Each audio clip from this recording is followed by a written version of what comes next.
আইনশৃঙ্খলা পরিস্থিতির উন্নতি হওয়ায় দেশের বিভিন্ন স্থান থেকে ঢাকায় নিত্যপণ্যের সরবরাহ বেড়েছে। এতে করে কমতে শুরু করেছে নিত্যপণ্যের দাম।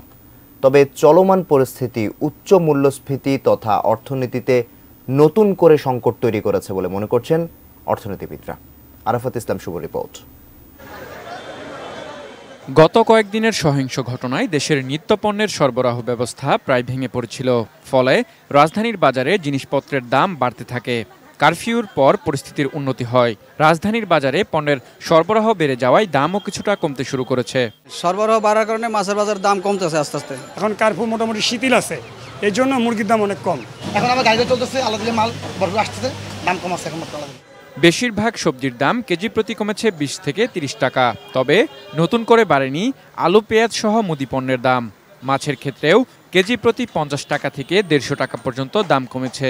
50 টাকা পর্যন্ত কমেছে বিভিন্ন মুরগির দাম আর অপরিবর্তিত গরু ও খাসির মাংসের দাম।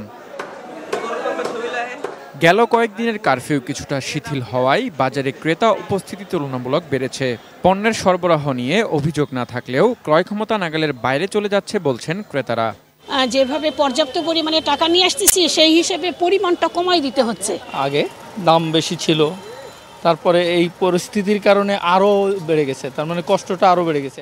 দামটা আসলে হয়তো আনতে পারতেছে না, সেই কারণে একটু বেড়েছে, কিন্তু এটা আসলে মনিটরিং করা উচিত। সরকারি চাকরিতে কোটা সংস্কার আন্দোলনকে কেন্দ্র করে সাম্প্রতিক অস্থিরতা এবং পরবর্তীতে জারি হওয়া কারফিউর কারণে পণ্য সরবরাহ ব্যাহত হয়। এর ফলে মূল্যস্ফীতির ঊর্ধ্বগতি আরো বাড়বে, যা অর্থনীতিতে নেতিবাচক প্রভাব ফেলবে। সাপ্লাই চেইনের যদি ডিস্টোরশন হয়, ক্ষতি হয়, তাহলে সেটার উপর কিন্তু আমরা জানি যে সেটা মূল্যস্ফীতিকে উস্কে দেয়। অতএব এই মূল্যস্ফীতিকে কিভাবে প্রতিহত করবে সেটা একটা বিষয়। আরেকটা জায়গা হচ্ছে এই অর্থনৈতিক ক্ষতি, সেটা কিন্তু রাষ্ট্রীয় সম্পদের ক্ষতি, রাষ্ট্রীয় ব্যয়ভার কিন্তু রাষ্ট্রের ঘাড়েই চাপবে।